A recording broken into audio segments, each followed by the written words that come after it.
आज संपूर्ण महाराष्ट्रात आणि देशभरात मोठ्या उत्साहात साजरी केली जाणारी जयंती म्हणजे हिंदवी स्वराज्याचे संस्थापक, रयतेचा राजा छत्रपती शिवाजी महाराज यांची जयंती।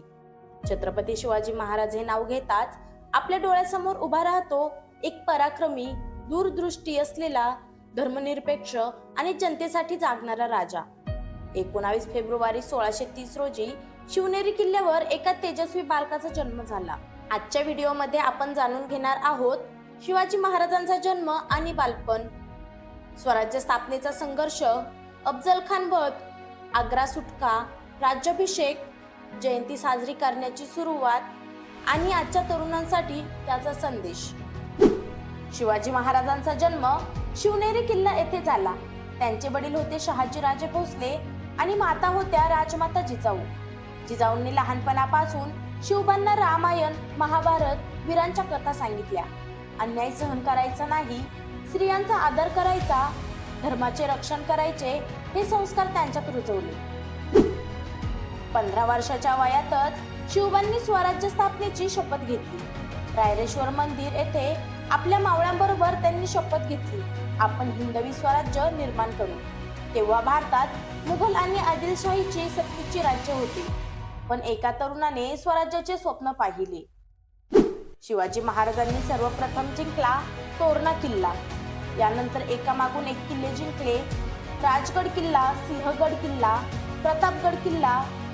किल्ले हे स्वराज्याचे आधारस्तंभ होते। विजापूरचा सरदार अफजल खान शिवाजी महाराजांना संपवण्यासाठी आला। प्रतापगड किल्ला येथे दोघांची भेट झाली। अफजल खानाने कपटाने वार करण्याचा प्रयत्न केला, पण महाराज सज्ज होते। वाघनख्याने त्यांनी खानाचा वध केला। हा प्रसंग स्वराज्याच्या इतिहासातील टर्निंग पॉइंट ठरला। मुघल सरदार शाहिस्ते खान पुण्यात तळ ठोकून बसला होता। महाराजांनी रात्री लाल महालात घुसून त्याच्यावर हल्ला केला आणि त्याची बोटे कापली। हा धाडसी हल्ला संपूर्ण हिंदुस्थानात चर्चेचा विषय ठरला। औरंगजेबाने शिवाजी महाराजांना आग्र्यात नजरकैदेत ठेवले, पण महाराजांनी चतुराईंनी मिठाईच्या टोपल्यांतून सुटका केली। हा प्रसंग त्यांच्या बुद्धिमत्तेचे उदाहरण आहे। 6 जून 1674 रोजी रायगड किल्ला येथे शिवाजी महाराजांचा राज्याभिषेक झाला। त्या दिवशी ते अधिकृतपणे छत्रपती झाले। हिंदवी स्वराज्याचे स्वप्न पूर्णत्वाला गेले। शिवाजी महाराजांनी उत्तम प्रशासन दिले, अष्टप्रधान मंडळ, स्त्रियांचा सन्मान, धार्मिक सहिष्णुता, शिस्तबद्ध सैन्य, अद्भुत आरमार। त्यांचे आरमार प्रमुख होते कान्होजी आंग्रे। नंतरच्या काळात मराठा साम्राज्याचे बलस्थान ठरले। शिवाजी महाराजांची जयंती सार्वजनिकरित्या साजरी करण्याची सुरुवात केली लोकमान्य बाळ गंगाधर टिळक यांनी। ब्रिटिश काळात लोकांना एकत्र आणण्यासाठी त्यांनी शिवजयंती आणि गणेशोत्सव सुरू केला।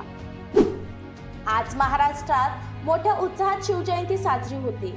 मिरवणुका, व्याख्याने, पोवाडे, दुर्गयात्रा, रक्तदान शिबिरे। शिवजयंती म्हणजे केवळ उत्सव नाही, तर प्रेरणा आहे।